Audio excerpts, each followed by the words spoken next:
তুমি সব বুঝো মানি, যতটুকু বুঝো না ততটুকুই আমি। আমরা সেখানে হস্তক্ষেপের মধ্যে যাচ্ছি না, আমরাও চাই উনার মতোই চাই। আমি তো ভেবেছিলাম মাধবী হবে কবিতার শিরোনাম। দয়া করে মাননীয় আইনমন্ত্রীকে মাইকটা দিবেন প্লিজ। মাননীয় ধন্যবাদ। স্পিকার, আপনাকে ধন্যবাদ।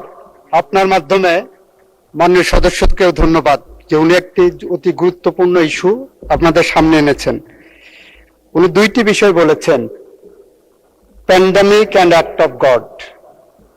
যেটা আনেননি সেটা হলো for any other reasonable cause, আইনের মধ্যে আছে, ওই পার্টটা উনি আনেননি। যতটুকু ওই একটা কবিতায় পড়েছিলাম, তুমি সব বুঝো মানি, যতটুকু বুঝো না ততটুকুই আমি। উনি সব বুঝেন, এটা যেমন মানি, কিন্তু যতটুকু উনার প্রয়োজন ততটুকু উনি আনেন, এর বাইরের টুকু আনেন না। অবশ্যই সংসদের, অবশ্যই নির্বাচনে যাওয়ার জন্যই এই 8 সপ্তাহ বা 7 সপ্তাহ 8 সপ্তাহ সরকার দায়িত্ব গ্রহণের পরে, গত 18 মাসে যখন নির্বাচন হয়নি, আমরা দায়িত্ব গ্রহণ করার পরেই বার কাউন্সিলের নির্বাচন উদ্যোগ গ্রহণ করেছি। এবং সেই ব্যাপারে বার কাউন্সিল একটি স্বায়ত্তশাসিত প্রতিষ্ঠান, আপনি জানেন, তারা স্বকীয়ভাবে স্বাধীনভাবে সিদ্ধান্ত নেন। মাননীয় স্পিকার, বার কাউন্সিলের উনি যে কথাটা বললেন জ্বালানি মন্ত্রণালয়কে টেনে এনে শুধুমাত্র একটা কারণে, সেই প্রেস রিলিজ আমিও পড়েছি, আমার নোটিশও এসেছে। উনি যে জিনিসটা বলেননি সেটা হলো ঢাকা বার সহ বেশ কয়েকটি বার অ্যাসোসিয়েশন থেকে বার কাউন্সিলের কাছে অনুরোধ এসেছে যে তাদের ওখানে এখন নির্বাচন চলছে, তাদের নির্বাচন প্রক্রিয়া সমুন্নত রাখার জন্য, এইটাকে নির্ঝঞ্ঝাট রাখার জন্য, ওই বার অ্যাসোসিয়েশনগুলোর নির্বাচনকে নির্ঝঞ্ঝাট রাখার জন্য, নির্বাচনটা পিছানোর জন্য বলেছেন।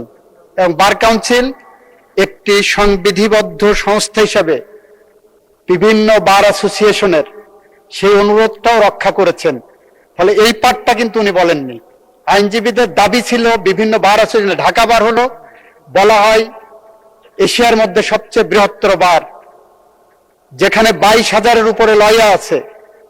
সেই বারের নির্বাচন সামনে, 29 তারিখে সেই বারের নির্বাচন, সেই নির্বাচন প্রক্রিয়াকে সামনে রেখে সেই অ্যাসোসিয়েশনের পক্ষ থেকে যে অনুরোধ এসেছে, বার কাউন্সিল আমি মনে করি তাদের নিজস্ব মেধা, প্রজ্ঞা, স্বকীয়তা এবং স্বাধীনতা অ্যাপ্লাই করেছেন।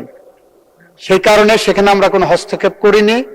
আমরা চাই উনার মতোই যে বার কাউন্সিলের একটি স্বাভাবিক নির্বাচন প্রক্রিয়া এগিয়ে যাক, এবং সেই প্রক্রিয়া এগিয়ে যাওয়ার জন্য আমাদের পক্ষ থেকে আমরা সেখানে হস্তক্ষেপের মধ্যে যাচ্ছি না, আমরাও চাই উনার মতোই চাই বার কাউন্সিল স্বাধীনভাবে সিদ্ধান্ত নিয়ে তার এই ব্যবস্থা গ্রহণ করবেন। আপনাকে ধন্যবাদ মাননীয় স্পিকার, মাননীয় সংসদ সদস্যকে ধন্যবাদ।